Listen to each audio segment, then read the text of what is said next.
The first thing they told her when she checked into the 75th was that the coffee in the break room was off limits before 0600. The second thing they told her was that she wouldn't last 6 weeks. Nobody said it to her face. That wasn't how it worked in a unit like this. It came through the way men passed her in the hallway without making eye contact, the way the duty roster kept assigning her to administrative support while the rest of her cohort ran field rotations, the way Staff Sergeant Thorne looked at her qualification scores, set them down on the desk, and said nothing at all. Silence in the 75th Ranger Regiment's Reconnaissance Battalion was its own language. Sergeant First Class Regan had been fluent in it for 3 years, and she had gotten very good at reading what it said about her. What it said mostly was, "We didn't ask for you here." She had requested the assignment herself. That was the part that seemed to bother people most. Nobody had shuffled her in as part of some diversity initiative. Nobody had made a phone call on her behalf. She had scored in the top 4% of every marksmanship evaluation the Army had run in her military occupational specialty over the preceding 2 years, and she had submitted a formal transfer request to the battalion commander through the proper channels, and 6 weeks later she had a set of orders in a duffel bag and a bunk in a barracks that smelled like gun oil and old coffee. She had earned every inch of the distance between Fort Bragg and that room. The men around her had spent those 6 weeks deciding that didn't matter. Thorne was the one she watched most carefully. He was the kind of NCO who had been in long enough to have opinions that had calcified into convictions, a 17-year veteran who wore his skeptic's second uniform. He wasn't cruel about it. Cruelty would have been easier to work with. He was simply, methodically, professionally unconvinced. He ran the reconnaissance qualification course with the same attention to detail he gave everything else. And when Regan completed the land navigation segment 2 minutes ahead of the second fastest time in the current cohort, he noted it in the log with the same flat expression he used for everything else. "Lane 2, Sergeant Regan. Clean run," he said. That was it. No acknowledgement that the second fastest time belonged to a man with 4 years more experience in the field. No recognition that she had done it in a light rain, with a compass that her lane partner had accidentally knocked out of calibration at the start point. Just "Lane 2, Sergeant Regan, clean run." Filed, noted, moved on. She understood something important in that moment. She was not going to be seen by the people who didn't want to see her. She was going to have to make herself impossible to look away from. The man who made that most difficult was a staff sergeant named Coulter. Coulter was 29 years old and had spent the better part of his 20s making the case, through sheer accumulated grievance, that the Army owed him something it hadn't delivered yet. He was good at his job in the way a lot of men in that unit were good at their jobs, completely and without grace. He could put rounds on target at distance in conditions that would make a lesser shooter pack it in for the day, and he knew it. And he had the quiet arrogance of someone who had never had to share credit for his abilities with anyone. When Regan arrived in the section, Coulter's first comment was made to the man standing next to him, a private first class named Adler, who was new enough to still look uncomfortable at everything. "Command's running a social experiment," Coulter said, not loudly, just loud enough. Adler didn't know what to say to that. Most people didn't know what to say to Coulter when he was in that register. He had a way of framing his worst observations as statements of fact, flat and uncontestable, like weather reports. "It's going to rain." "Command's running a social experiment." Regan heard it, and she made a decision in the space of about 3 seconds. She didn't react. She didn't look at him. She set her kit down on the rack, checked her weapon, and went back to reading the range schedule on the board. Coulter noticed that she hadn't reacted. She could tell from the way he went quiet. She had learned, in the years before this assignment, that certain men interpret a woman's silence as either submission or stupidity. They rarely consider the third option, which is that she is paying very close attention and storing everything she observes for later use. The reconnaissance course ran 12 weeks. By week 4, Regan had qualified expert on every weapon system they'd run her through, which was not extraordinary. Several other soldiers in the cohort had done the same. What was extraordinary, and what the after-action documentation recorded with the same bureaucratic neutrality that Thorne applied to everything, was that she had done it while also correcting, twice, the range safety officer's call on a misfire that would have gone badly for the man in the next lanes. She saw things. She processed them quickly, and she acted on what she saw, and she did this without ceremony, without announcement, without any apparent need for the action to be witnessed or appreciated. Thorne watched that too. He didn't say anything about it. But she noticed that after week 4, the administrative support assignments stopped appearing next to her name. By week 6, she had been added to the long-range marksmanship rotation. The long-range rotation was where the battalion separated the people who were good from the people who were exceptional. It ran out of a range complex about 40 minutes north of the main post, a place that sat in a long, flat valley between two ridgelines, where the wind came down off the hills in the afternoon in patterns that changed every 20 minutes and made every shot a small mathematics problem. Most soldiers in the cohort treated the afternoon wind as an obstacle. Regan had grown up in eastern Wyoming, where the wind was a permanent condition of existence, where you learned to read it the way other children learned to read faces. She had spent the first 16 years of her life watching grass bend, watching dust move along dry creek beds, watching the way birds adjusted their flight paths without seeming to think about it. Her father had handed her a rifle at age 9 and told her to stop looking at the target and start paying attention to everything between her and the target. Her father had been a lot of things, some of them not good, but he had known how to shoot, and he had passed that knowledge on with the same methodical patience he applied to nothing else in his life.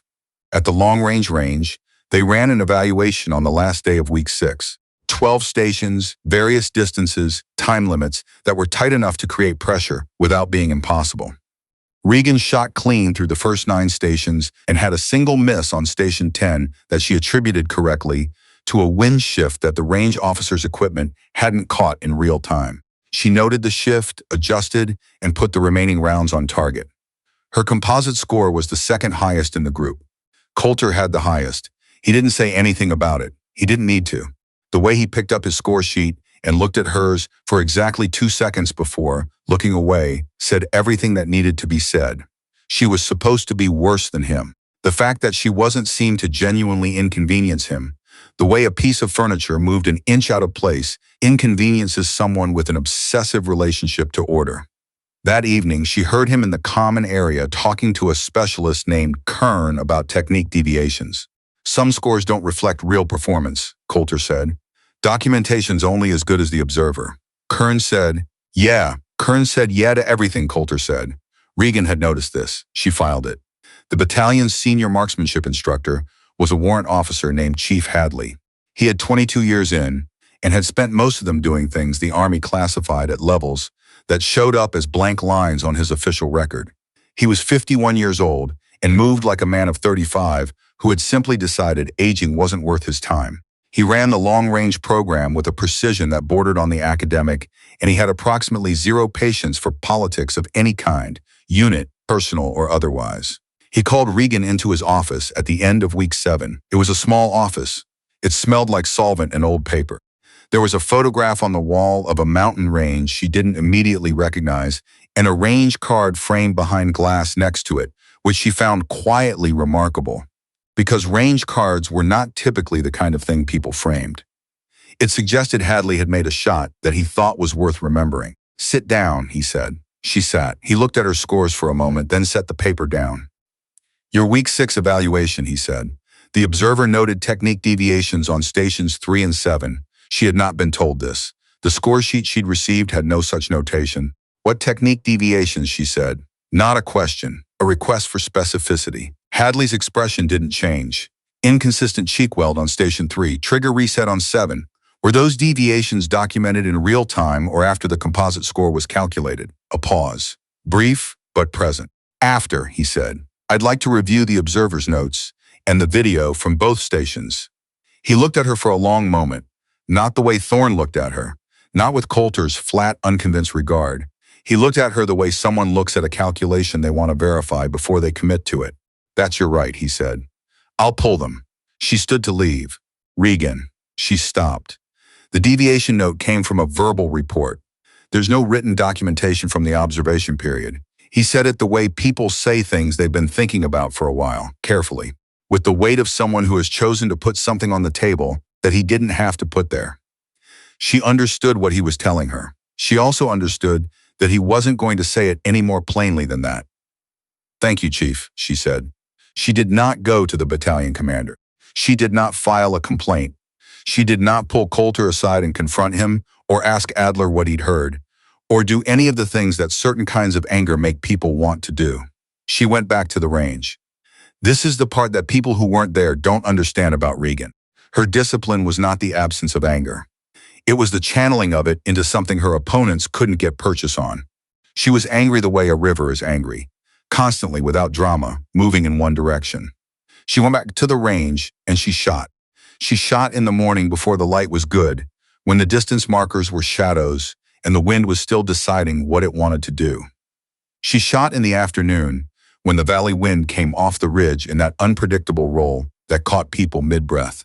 She asked Hadley for access to the 500-meter range after hours, which was an unusual request, and he approved it with the same neutrality he applied to everything, and she went out there in the last light 3 evenings a week and ran drills until her shoulder ached, and her eyes were tired, and the shots were still going where she put them. There is a particular quality to the silence that follows a clean shot at long distance. The round leaves the barrel, and there is the report, sharp and immediate, and then there is a pause. A fraction of a second, 2 seconds, more, depending on the distance, while the round is still in the air and everything is suspended, and then the impact, distant and certain. Regan had loved that pause since she was 9 years old. She didn't love it because it was dramatic. She loved it because it was honest. Either the shot was good or it wasn't, and the pause didn't care what you told people about your abilities, and the impact didn't negotiate.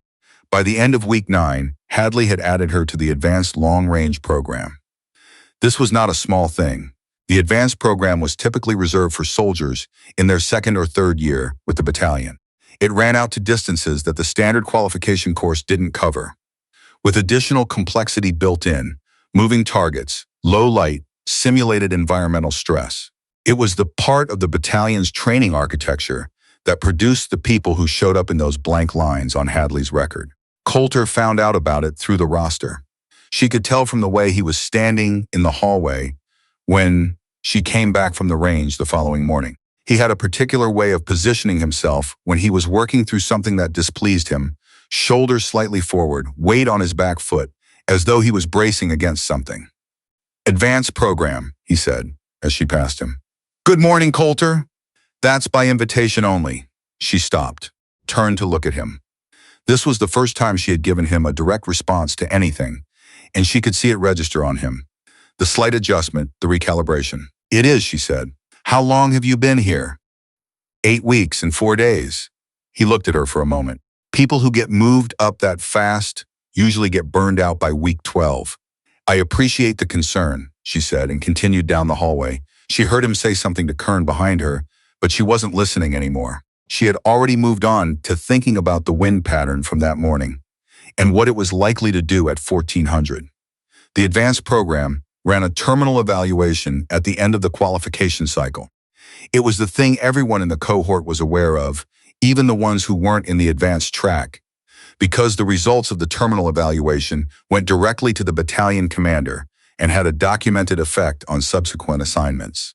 It was functionally the moment the battalion decided what it was going to do with you. The terminal evaluation ran over 2 days. Day 1 was movement, observation, reporting, the full reconnaissance skill set. Day 2 was marksmanship, long range, under time, and environmental constraints that Hadley designed fresh each cycle so that no preparation based on previous cycles would be sufficient. You had to be actually good, not just practiced. Day 1 went without incident for Regan. She was methodical, she was fast, and she had a spatial memory that made map reading feel like looking at something she'd already seen. She'd always been this way. In high school, she'd been the kind of person who could walk into a building once and walk out of it from the other side knowing exactly where every corridor went. It wasn't a skill she'd developed. It was just how her brain organized the world. In a reconnaissance context, it was the equivalent of having a built-in advantage that no amount of training could fully replicate in someone who didn't have it naturally. She finished day 1 with a solid performance report. Day 2 started at 0530 before sunrise, in temperatures that had dropped overnight into the mid-30s. The valley was in a ground fog, which meant the first part of the evaluation would run in limited visibility that lifted unpredictably. She had asked Hadley the week before about the wind pattern in ground fog in that specific valley, and he had told her something she filed away carefully. The fog delayed the thermal shift that drove the afternoon wind, which meant the window of predictable conditions extended about 40 minutes longer on foggy mornings than on clear ones. This was not the kind of information that appeared in the field manual. The first 4 stations ran clean. On Station 5, the distance was called at what the range card said was 870 meters, but the site picture and her own range estimation put it at something closer to 910. She trusted her eyes over the card, adjusted, and shot clean. When she checked the impact after the evaluation, the distance had been 906 meters. The 6th station was the one that Hadley had designed to be the difficult one. She could tell from the way the range officers were positioned, the way the timing equipment was set up, the way Hadley himself was standing about 15 meters off to the left of the firing line rather than back at the control station. He was watching this one himself. The target was at a distance that she calculated at roughly 1,100 meters. It was partially obscured by terrain, a natural fold in the ground that the range had been using as an obstacle since the complex was built. The fog had mostly lifted, but there was still a layer of it sitting in the low ground between her position and the target, which meant she was reading the wind above the fog layer, but the round would pass through the fog layer on its way to the target. And the wind behavior at ground level inside the fog was not the same as what she was observing at her position.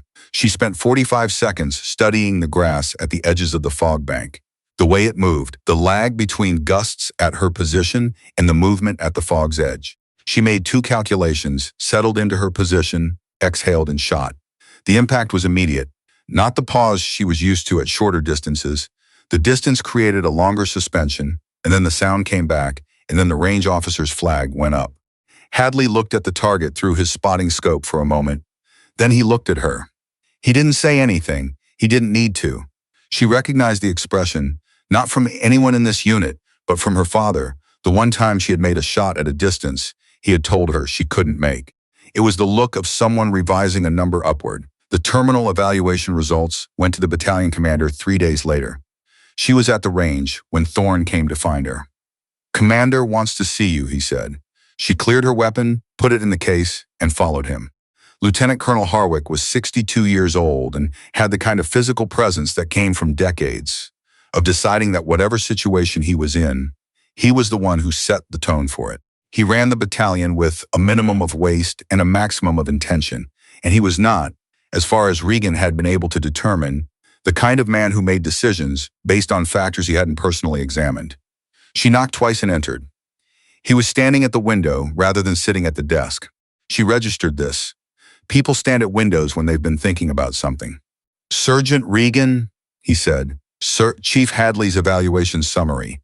He picked up a document from the desk without looking at it. He doesn't use language like this very often.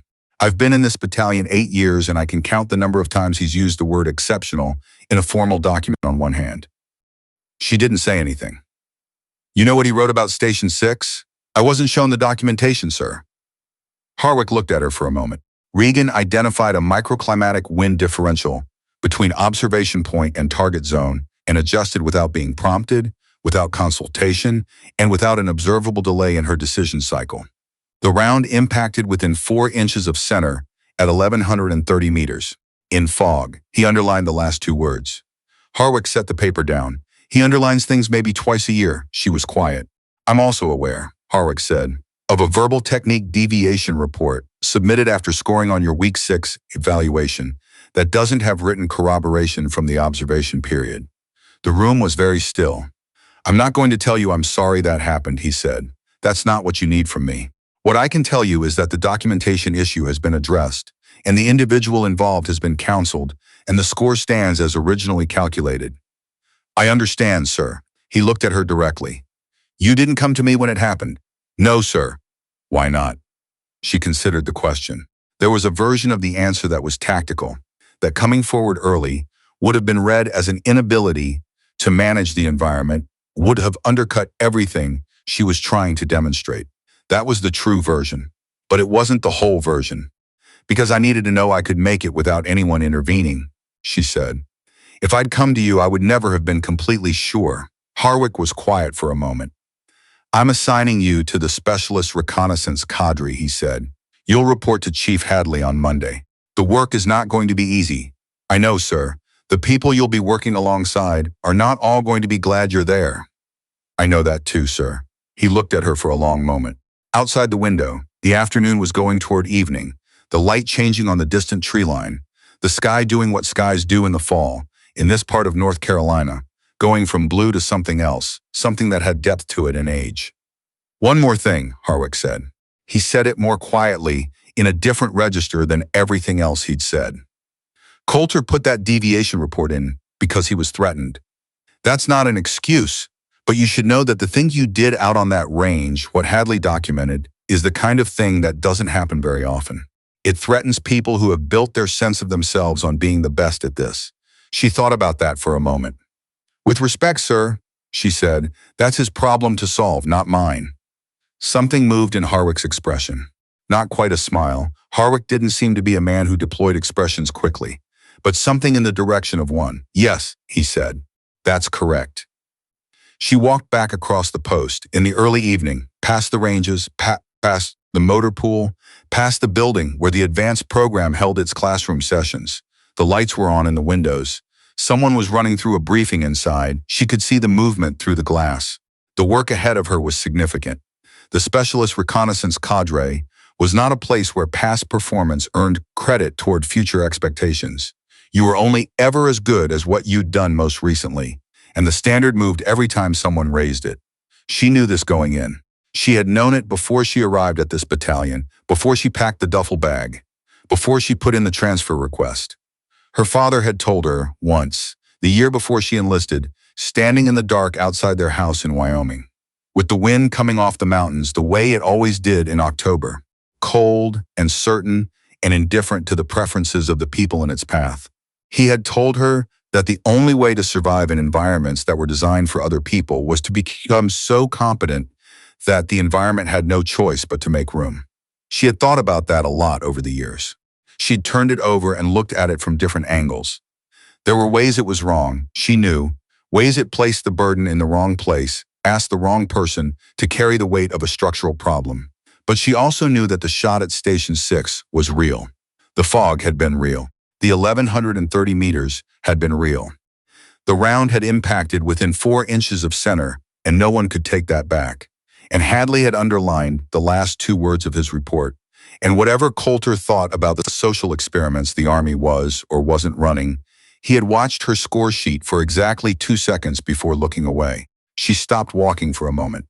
The post was quiet in the way it gets in the early evening, that in-between hour when the day's work is done and the night's routines haven't fully started.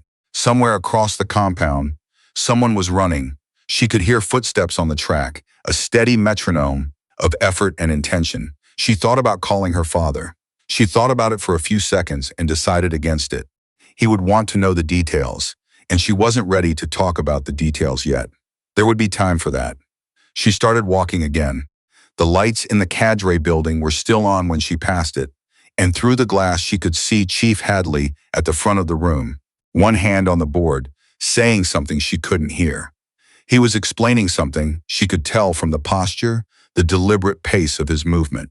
Passing on what he knew to the people who needed to know it, she kept walking. There was a debriefing she needed to prepare for, and gear she needed to check, and a course schedule she hadn't yet reviewed. There was work already and more of it coming. She had not come here to be the first woman in this cadre. That was a fact about her situation, not a definition of it. She had come here because this was where the hardest version of the thing she was best at existed, and she wanted to be in the place where the standard was highest, because that was the only place the work meant anything. The lights on the post came on, one by one as the evening darkened, and she walked through them. And the wind off the tree line was cold and steady and utterly indifferent, and she had long ago made her peace with indifferent winds.